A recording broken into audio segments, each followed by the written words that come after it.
Alors que la plupart des constructeurs abandonnent le segment des mini-citadines, le constructeur coréen Kia fait strictement l'inverse et nous propose aujourd'hui la version restylée de sa troisième génération de Picanto. Tellement restylée qu'on aurait presque l'impression que c'est une nouvelle génération. Alors je vous invite à me suivre à l'avant, à l'arrière et à l'intérieur de cette voiture pour voir quelles sont les différences. Regardez donc cette face avant qui n'a plus rien à voir avec la précédente. On a un nouveau capot, une nouvelle calandre, un nouveau bouclier très travaillé et surtout de nouvelles optiques qui proposent une signature lumineuse qui est tout à fait exclusive, qui change énormément par rapport à la précédente. Et comme vous le voyez, les optiques sont reliées ici par un bandeau lumineux. Ça, c'est extrêmement à la mode en ce moment. On trouve que cette face avant, ça lui donne un petit côté Transformers qui est très agréable. C'est sur le profil, bien sûr, qu'on note le moins de différence. On a quand même une nouvelle couleur, Adventurous Green, des jantes spécifiques en 16 pouces pour cette version GT Line qu'on a aujourd'hui. Au niveau du gabarit, ça ne change pas, c'est toujours une petite auto qui fait 3,60 m de longueur. À l'arrière également, des différences énormes et visibles immédiatement avec de nouveaux feux, une nouvelle signature lumineuse ici, vous le voyez, qui se prolonge dans ce bandeau qui relie les feux arrière. On a une nouvelle police de caractère pour le nom Picanto, un nouveau bouclier qui intègre ici en noir laqué un faux extracteur. Ça lui donne aussi de la personnalité, en tout cas un petit peu plus que précédemment, et on ne pourra pas confondre une Picanto avant et après restylage quand on la verra passer dans la rue.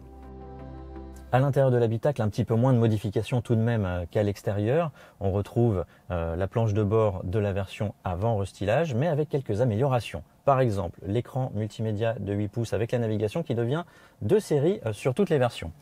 En face du conducteur, on a désormais un écran 100% numérique dont la partie centrale de 4,2 pouces est configurable. On a aussi l'apparition de petits ports USB-C pour recharger ses appareils électroniques ou son smartphone.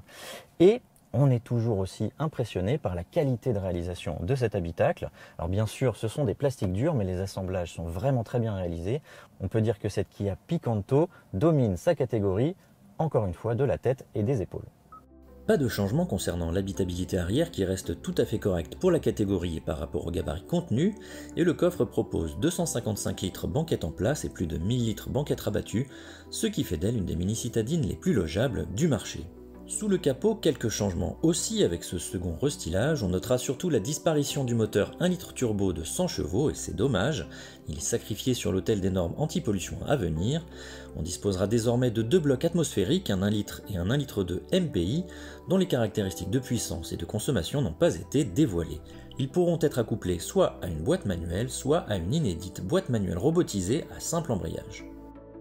Très clairement, un gros travail, un énorme travail a été réalisé par Kia sur le restylage de cette nouvelle génération de Picanto. Je le disais en introduction, on a presque l'impression d'avoir affaire à une nouvelle génération, que ce soit en termes esthétiques, de modifications d'équipement, au niveau des motorisations, beaucoup de nouveautés.